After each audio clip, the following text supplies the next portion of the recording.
Vous expliquez que le grand défi qu'il va y avoir, qui va devoir être relevé sur place à Maaloula, c'est de réapprendre à vivre ensemble entre les musulmans et les populations chrétiennes.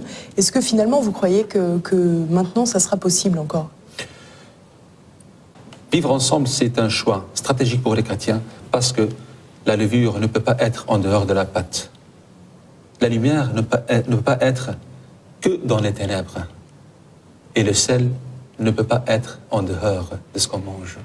Et voilà, notre rôle, en fait, d'être des témoins de la vérité partout, d'être la lumière dans les ténèbres et d'être, en fait, le sel de ce monde. Alors, c'est très important pour l'Église, en tant qu'Église, de rester et de s'enraciner de plus, en fait, dans ce monde qui a besoin, en fait, du Christ. Mais mon père, est-ce que le pardon est possible? Est-ce qu'il est à la dimension d'un prêtre et d'un curé? Est-ce que à la dimension de l'homme simple, de l'ouvrier, est-ce que c'est possible? Vous avez dit que vous aviez observé avant les combats, avant la guerre, le changement d'attitude des musulmans de Maaloula à l'égard des autres. Et contre la barbarie, en fait, même en France, on a du mal, des fois, à observer le fait que les musulmans se soulèvent contre cette barbarie.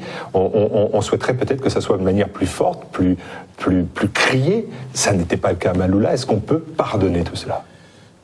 Pouvoir pardonner, ce n'est pas humain.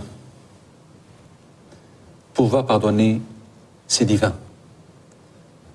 On a besoin de la grâce divine pour pardonner. Et c'est le rôle des chrétiens. Si le chrétien n'arrive pas à pardonner, alors ce serait un monde désespéré, en fait. C'est le pardon qui donnera la possibilité à l'autre de se convertir, comme Dieu, en fait, fait avec nous. C'est son pardon, le pardon de Dieu pour nous, qui nous incite et qui nous donne la possibilité de nous convertir, en fait. C'est comme ça qu'on doit être, à l'image de Dieu. Le pardon et la conversion. Le pardon précède la conversion. Peut-être, en général, les gens pensent que ceux qui ont commis des fautes, c'est à eux de se convertir avant. C'est la mentalité humaine. Mais en fait, en général, c'est le pardon qui incite à la conversion.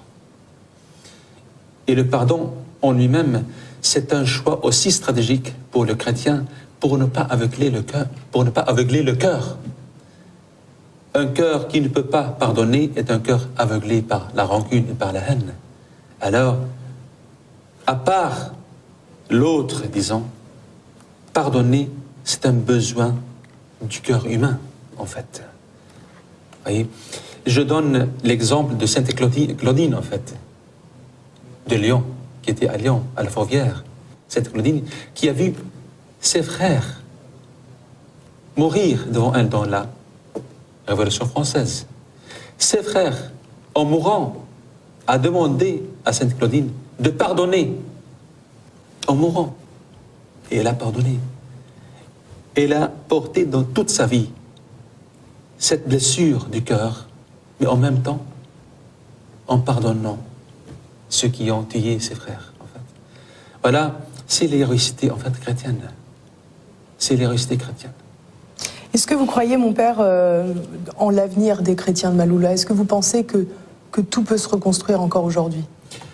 Tout est possible de faire.